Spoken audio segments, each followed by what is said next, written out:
Hi, good morning. Today we will discuss theorem 7.3. Let X be a normed space over K, E be a non-empty open convex subset of X, and Y be a subspace of X such that E intersection Y equal to empty. Then there is a closed hyperspace Z in X such that Y is a subset of Z and E intersection Z equal to empty. Consequently, there is some f belongs to x dash such that f of x is equal to 0 for every x belongs to y, but real part of f of x not equal to 0 for every x belongs to E. Okay, so we want to show that there is a closed hyper subspace Z in X such that Y is a subset of Z and E intersection Z equal to 5. Here X be a normed space over K and E be a non-empty open convex subset of X. This is non-empty open convex subset of X. Okay, and Y be a subspace of X. This is Y, such that E intersection Y is empty. Okay, then there is a closed hyperspace Z in X such that Y is a subset of Z and E intersection Z is empty. Okay, so the proof. First we assume that K equal to R. Okay, now consider script W as set of all W such that W is a subspace of X and Y is a subset of W, W intersection E equal to empty. Okay, now since Y belongs to W, okay, because Y is a subset of W, so, okay, so we are taking those W which are satisfying these conditions. Okay, so obviously Y belongs to W. Then we have this script W is non-empty. Okay, so the inclusion W1 is a subset of W2 for W1, W2 belongs to script W defines a partial order on W. Okay, so this relation here subset, this relation defines a partial order on W. Okay, so every totally ordered subset of W has an upper bound in W, namely its union. Okay, so then by Zorn's lemma there is a maximal element in W. Okay, what is Zorn's lemma? Every totally ordered subset of a non-empty partially ordered set has an upper bound in X, then X contain a maximal elements. Okay, so we have there is a maximal element in W, say Z. Okay, so let Z belongs to W is the maximal element of W. Okay, then clearly Z is a subspace of X and Y is a subset of Z. Also E intersection Z equal to 5. Okay, then we want to show that since Z belongs to W means Y is a subset of Z, and also this is by definition of W, the script W. Okay, so we have this condition. Now we want to show that Z is a hyperspace in X. Okay, so if possible we assume that Z is not a hyperspace in X. Okay, so let S is equal to Z plus union of the set of all Re such that R greater than 0. Now S and minus S are open in X. So our S is this then S and minuses are open in X. Since E is open, we know that.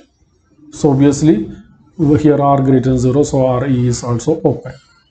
Then their union of set of all R is such that R greater than 0 is also open, since the arbitrary union of open sets. Okay, so then by our theorem 5.6a, here S is equal to Z plus union of this set, that is R is such that R greater than 0 is open. What is 5.6a? If E1 is open in X and E2 is a subset of X, then E1 plus E2 is open in X. So here this set is open in X and Z is a subset of X. So their addition is also open. Similarly, we can show that minus S is also open. So we have S and minuses are open in X. Okay. Also, S intersection minus S is empty. Okay. Since if we take it is non-empty, then we have there is at least a common element for both of these sets. Say Z1 plus R1 X1 belongs to S and minus Z2 minus R2 X2 belongs to minus S. Okay, so for some Z1 Z2 in Z and X1 X2 in E and R1 R2 greater than 0. Since this is, if we take this is non-empty, then there is a common element, say these two elements. Then rearranging these, we have R1 X1 plus R2 X2 equal to minus Z1 plus Z2. Okay, now dividing both of this by R1 plus R2, we have this. Okay, so we rearranging this, we have R1 by R1 plus R2 into X1 plus 1 minus R1 by R1 plus R2 into X2 equal to minus of Z1 plus Z2 divided by R1 plus R2. So here Z1 and Z2 are in Z. So Z1 plus Z2 also in Z. Then minus of Z1 plus Z2 divided by R1 plus R2 also belongs to Z. Here we have X1 and X2 in E and E is convex given. Okay, so obviously LHS of this expression, that is this term, belongs to E. Since E is convex, so LHS of above belongs to E and Z is subspace of X, then this is belongs to Z. So which is a contradiction, since E intersection Z equal to empty. Okay, so we have S intersection minus S equal to empty. Okay, now S union of minus S is a subset of Z complement. We will claim this. Okay, so let S union minus S, which is not a subset of Z complement, if we take this, then we have S union minus S intersection Z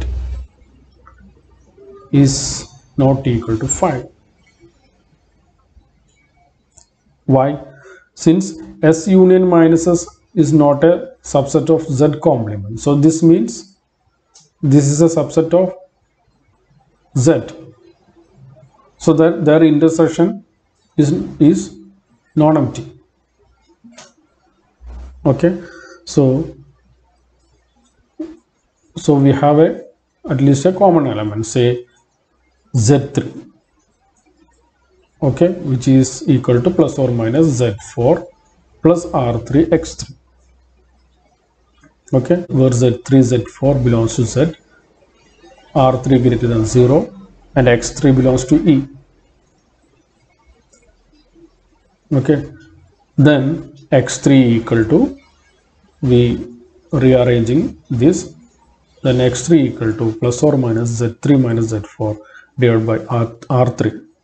Here x3 belongs to E and this term belongs to Z.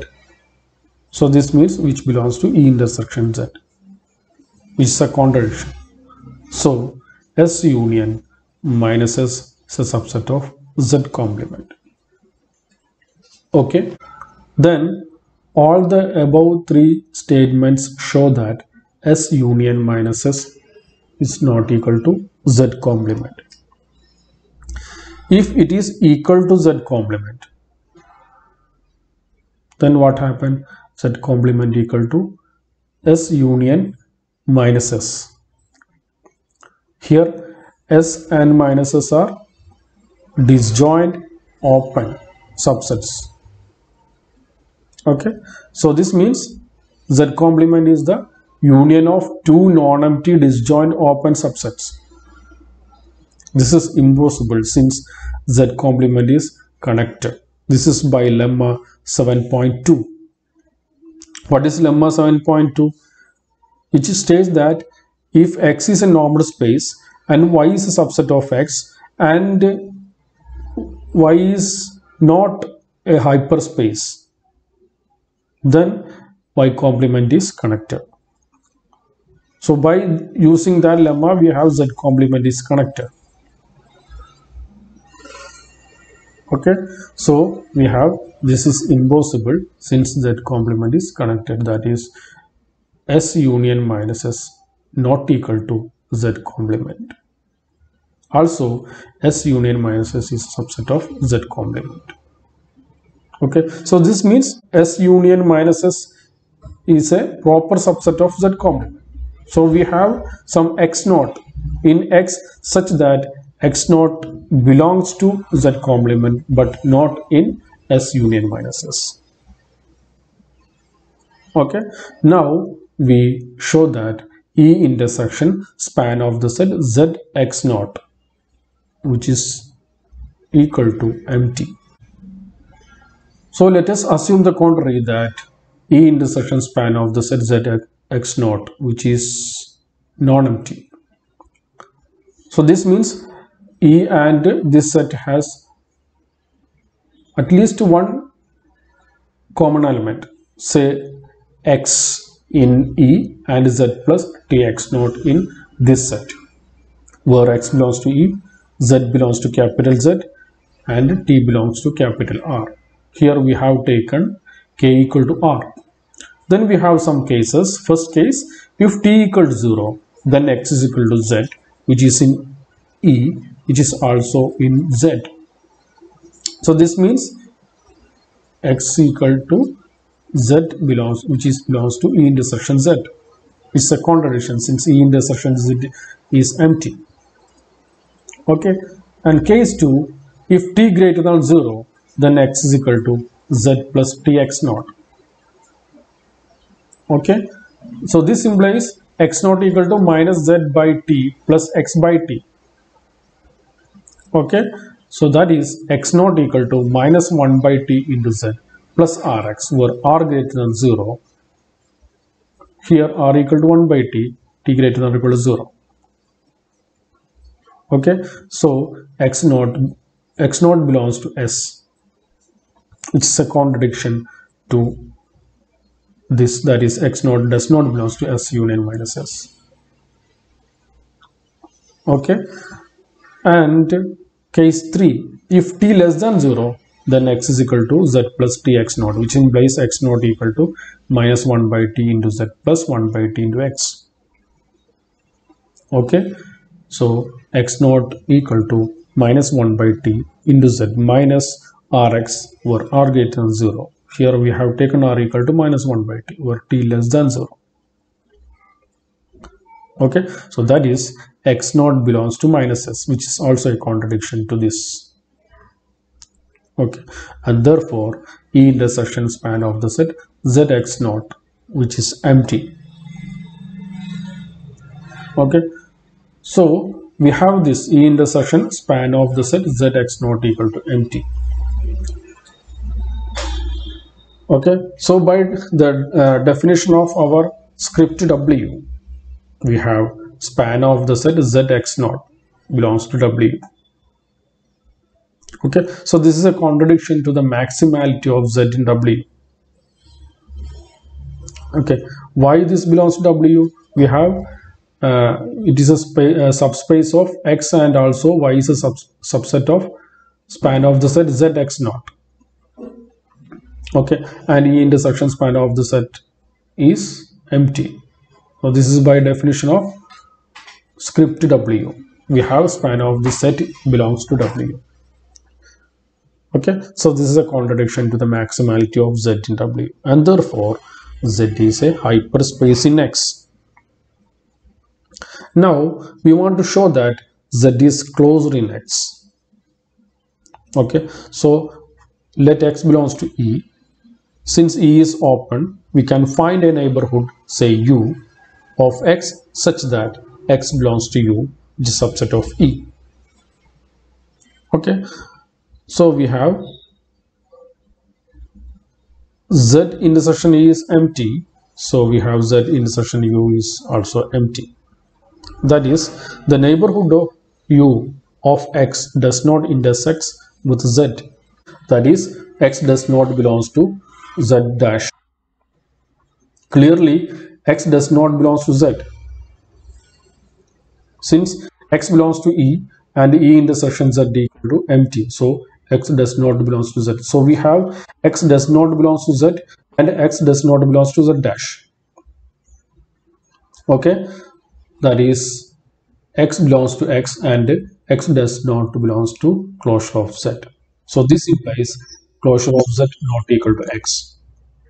Now since Z is a subset of closure of Z and which is a subset of X, and Z is a hyperspace in X, so we have either Z equal to closure of Z or closure of Z equal to X.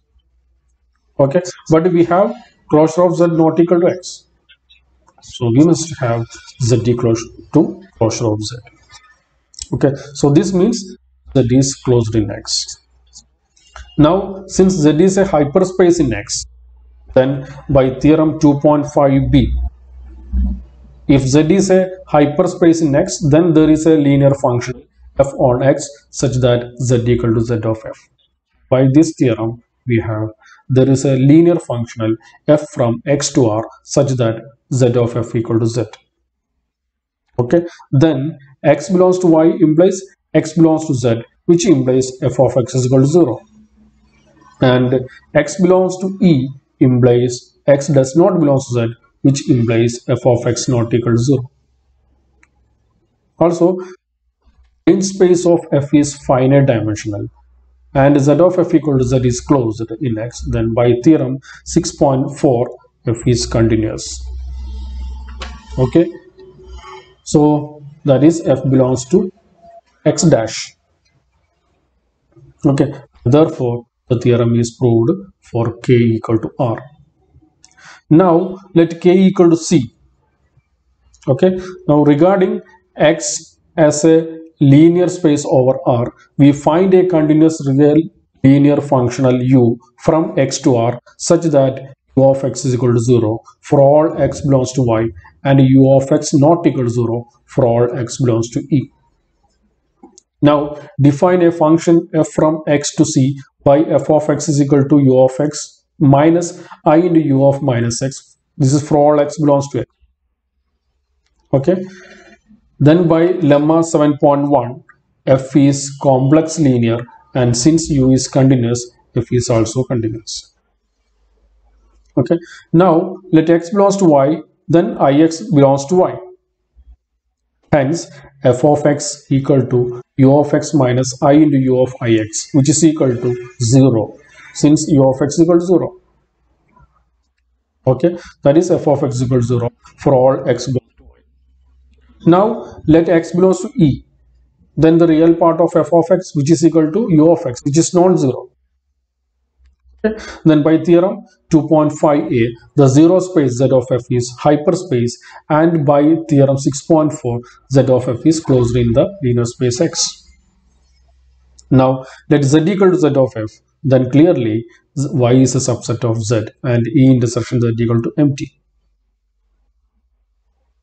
Okay, since y is a subset of z, so this x belongs to y, which implies f of x is equal to 0. So implies x belongs to z of f, which is equal to z. Okay, E intersection z equal to empty, then x belongs to z implies f of x is equal to 0, and x belongs to E implies real part of f of x not equal to 0. From this implies f of x not equal to 0. Okay, so this completes the proof of theorem 7.3. Okay, thank you.